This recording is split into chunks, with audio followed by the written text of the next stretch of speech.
नमस्कार मित्रांनो, श्री स्वामी समर्थ. मी साई चिले तुमचं स्वागत करतो माझ्या एक नवीन ब्लॉग्स मध्ये. तर मित्रांनो, आपण आज आलो आहोत पळसदारीला. आपण आज जाणार आहोत श्री स्वामी समर्थांच्या मठामध्ये. तिकडे जाणार आहोत, तुम्हाला सगळा व्ह्यूज देणार आहोत. परत मठाचा परिसर कसा आहे ते पण दाखवणार आहोत आणि तिकडे कसं जायचं, किती खर्च येतो ते पण सांगणार आहोत. तर चला जाऊया. सकाळची 11:32ची कर्जत फास्ट ट्रेन पकडून आपण डोंबिवली स्टेशनवरून आपले प्रवासाची सुरुवात केली. सगळ्यांनी बोला श्री स्वामी समर्थ महाराज की जय. निसर्गाचा आस्वाद घेत व स्वामींचे नामस्मरण करत आपला प्रवास चालू होता.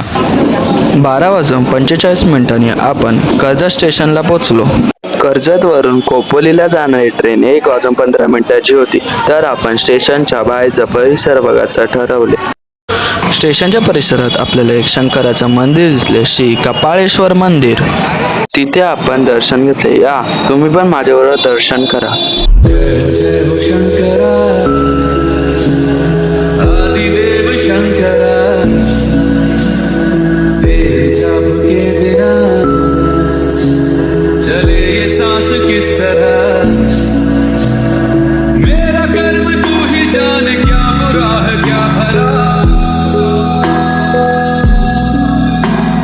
तेरे रास्ते पे मैं तो आंख मूंद के चला. 1:15 कर्जतवरून खोपोली ट्रेन पकडून आपण पळसदारी इथे पोहोचलो. ते बघा, तिकडनं पळसदारी स्टेशनच्या इकडनं आला तर हे बघा, इकडनं खाली जायला एक रस्ता आणि एक असं पटरीतून जायला आहे. त्या पटरीतून जाणं जरा रिस्की आहे, म्हणून आपण इकडनं साईडने जाणार आहोत.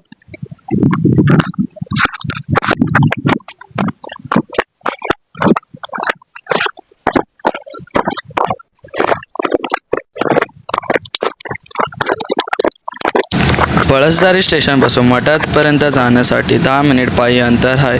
ह्या दरम्यान जाताना मन प्रसन्न करून निसर्गाचा आनंद घेत जाऊ शकता. सुरुवातीला तुम्हाला कालकाई देवीचं मंदिर लागेल, तिथे दर्शन घेत पुढे जाऊ शकता. तर मित्रांनो, तुम्ही तिकडनं सरळ आलात तर तुम्हाला लेफ्ट टर्न घ्यायचं आणि खाली खाली चालत जायचं. तर मंडळी, तुम्ही सरळ चालत आला तर तुम्हाला इकडे एक बोर्ड दिसेल पळसदारी स्टेशनचा. तिकडनं तुम्हाला विहिरीच्या दिशेने खाली चालत जायचं आहे. जास्त नाही, 10 मिनिट रनिंग अंतर आहे स्टेशन ते स्वामी समर्थांच्या मठापर्यंत. आता संपूर्ण मठाचा परिसर बघून घेऊ आणि थोडक्यात माहिती जाणून घेऊया.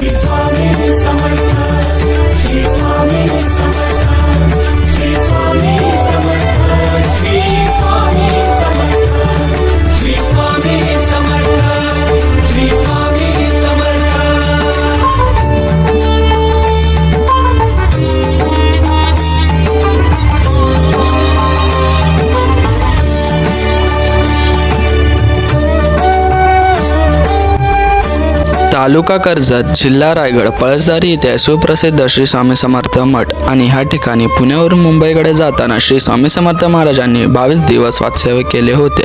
स्वामी आपल्या भक्तांना वेगवेगळ्या रूपात दर्शन देतात आणि स्वामींच्या या दृष्टिकोनाने अवघ्या 22 दिवसात मठाचे बांधकाम पूर्ण झाले. मठाधिपती दादा यांनी 1992ला दत्त जयंतीच्या मुहूर्तावर मठाची भूमिपूजन केले. पाहता पाहता पळसदारी कधी पुण्यनगरी झाली ते कळलेच नाही.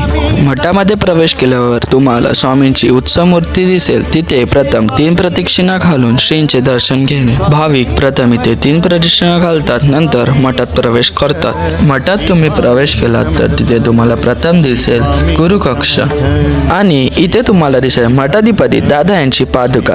ह्यांना नमस्कार करत आणि गणपती बाप्पा ह्यांना नमस्कार करत गाभारात प्रवेश करावा आणि मनातले सगळे विचार काढून व सगळे टेन्शन विसरून स्वामींचे दर्शन करावे.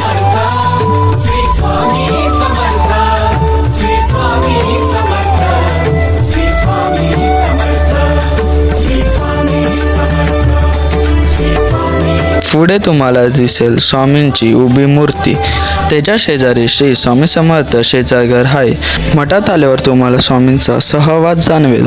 एकदाचे दर्शन झाले तुम्ही स्वामींच्या समोर बसून मंत्रजाप करू शकता किंवा श्री स्वामी समर्थ, श्री स्वामी समर्थ, श्री स्वामी समर्थ या नामाचा जप करू शकता.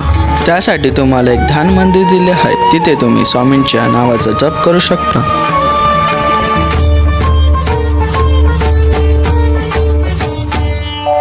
जय जय शंकर नमामि शंकर, जय शिव शंकर नमामि शंकर परम ईश्वरा.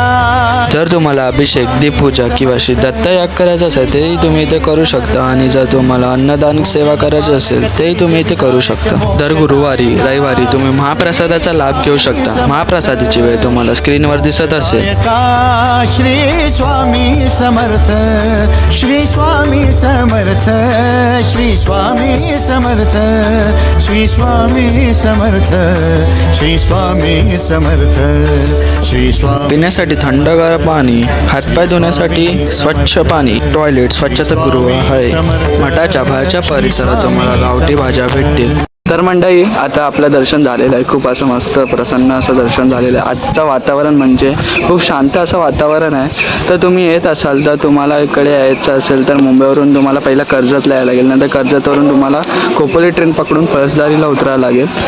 तर तुम्ही इथे येत असाल तर असं मस्त असं थंडगार हिरवगार असं वातावरण आहे. आता सध्या पावसाळा चालू आहे. तर व्हिडिओला लाईक करा, शेअर करा, कमेंट करा आणि अशा नवीन नवीन व्हिडिओ पाहण्यासाठी चॅनलला सबस्क्राईब करा.